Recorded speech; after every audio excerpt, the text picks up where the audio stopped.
The main thing the dirt sheets picked up is they covered the one sentence, John Cena is a poison.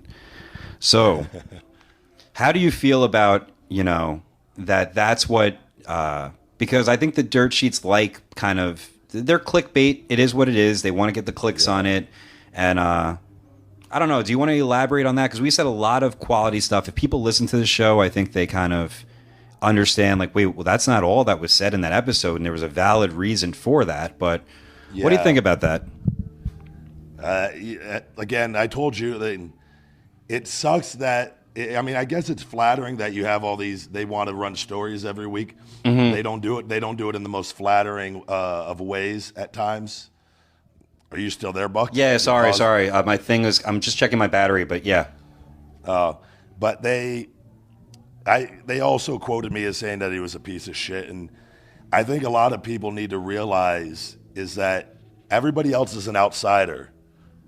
I was inside. I have my own personal firsthand experiences and accounts with John, and me with my Feed Me More brand and everything that I am doing. I base everything around telling the truth and telling it, and some things are obviously from my perspective, that it would be detrimental to me to say things that were not true from my account and my experiences when I am also telling things that, you know what I mean? I think so. Like, I have no agenda, no reason. But like they say what goes around comes around, and I have my podcast now, and it came up. And I spoke about it honestly. And I always said, I was telling my dad was asking me about this because my dad gets the Bleacher Reports. Really? And he goes, yeah. He gets the notifications, and he read, and he was just like, he goes, what's going on with this John stuff? And he's lived it with me. Yeah. He's lived it from when all this goes, as you did when we used to talk all the time. And I don't talk to a lot of people, so you guys were some of the few people that heard live accounts of when this stuff was going on. And I just said, I just told him, I talked about it on the podcast briefly, and it kind of took on a life of its own. But John is a wrestler I have no problem with as far as in the ring. And like, he was always fine to work with, and no problems whatsoever in the ring wrestling. So do you think he's a very talented wrestler? I think he's a very good wrestler, yes. Okay. And I think he's held his own, and I have I have a different mindset than John, though, and I talked about this. What I was trying to say he's non-competitive, and I'm competitive. I'm competitive with myself, but I love the wrestling business. I truly do. I love myself too, but I love the wrestling business. John always says he loves the WWE, but he does things that are only good for John Cena, loving John Cena. And he did it, and he's shown it time and time again. And anybody who's anybody there knows that. And everybody knows that. That's on the inside there. Okay, now you say that, not to cut you off real quick, but you say everybody, is there any, I don't want to, you don't have to say names, but is there any examples of that in terms of, because people are going to listen to this and go, well, why is he's venting out on the guy that's been the top draw for the last, 15 something years. But you have to remember too this. I love and get along with everybody there, and stay in contact with quite a few of the people there.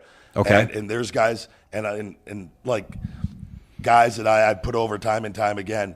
In the Shield guys, I love the Shield guys because they're all good human beings. Mm-hmm. And there's Rusev. I love Rusev. He's a good human being. Dolph Ziggler, great human being. Wade Barrett, great human being. Stu Bennett, sorry Stu, but and everybody else there, I can go literally down the list of guys and just say, I have personal accounts. And when you ask that, I can say, yeah, off the top of my head, I remember a time when I was out injured and knowing with the ankle injury, there was a guy there who poked him in the eye accidentally, in which it was John's fault most likely.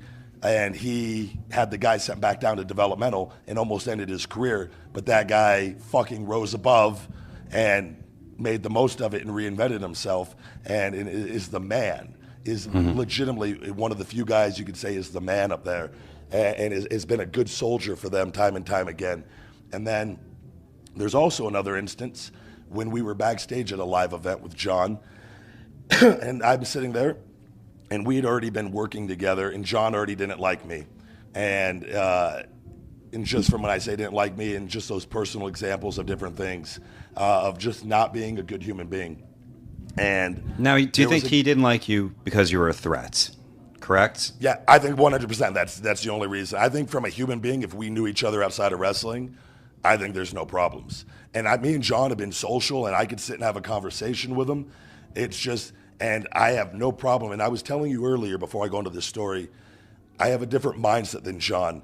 I love wrestling, and I love myself, and I want to be number one. But I want the business to have the number one guy, whoever is the hottest guy. You don't mind bringing up the people around you if the time is right, because you'll eventually get back to that position. And that will drive me to reinvent myself and to try to figure out new ways to get over. Whereas rather than just stay the same and complacent because I can, and that's what you guys are going to deal with. And like, it's a different. And I dare outsiders to tell me I'm wrong because they don't know. They are watching the movie and thinking the movie is real life. You are watching a movie, so quit buying into the movie because that's all that you see. I have been behind the scenes, and I know the truth.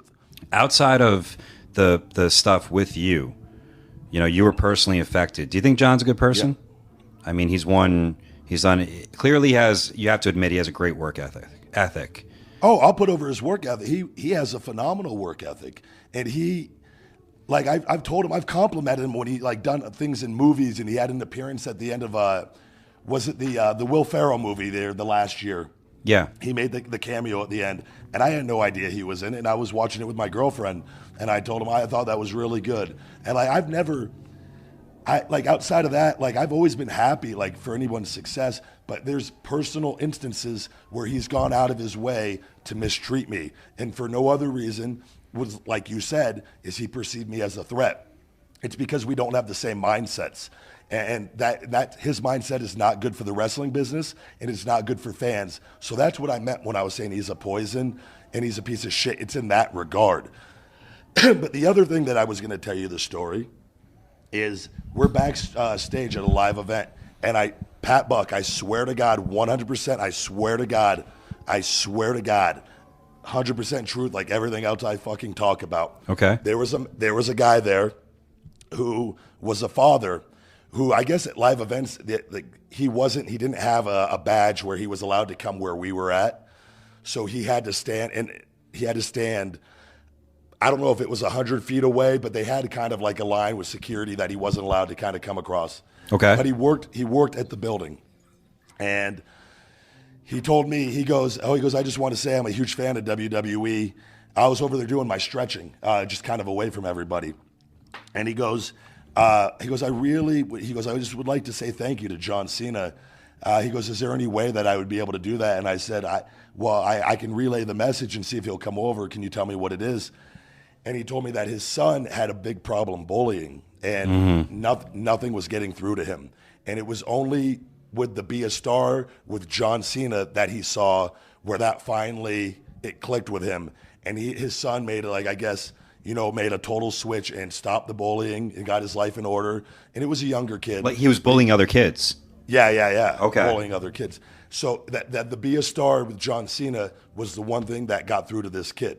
Okay. And changed his life and his family's life, because his family was suffering, dealing with all this stuff going on. Okay. And I will go tell. That's incredible. I go to John and I tell him that. John looks up, looks at the guy who he could see who's 100 feet away or however far away he is, and he looks me right dead in the eyes and he goes, fuck him, and he walks away. So you tell me that 100, I swear to God, what and the there's fuck? other guys, and I'm not to say that I haven't been a dick to anyone before over like eBay stuff in the airports. Yeah. Who want 15 cards signed. After I say no thank you, then they insult me, and I'll fire off a fucking round on them. Sure. But for that situation, you're going to tell me that? And I honestly believe it was because he just hated me so much. He didn't want to give me, and he's like thinking I was going to win somehow by asking him to walk over. He couldn't handle that. So fuck him, and he walked away. Like, that's one little piece of everything that I've seen off the top of my head. So don't, anybody that tries to tell me different, you don't know. Wow. Jeez. Well, that's a little speechless with that one. I mean, you try to like chalk it up like, everyone has a bad day and everything, but it's... Yeah. No, absolutely. And I'm just saying in that situation right there, and he heard that exact what I told you. He knew the facts of the situation. You don't act like that no matter what in that situation. That's where, and there's just so many other things.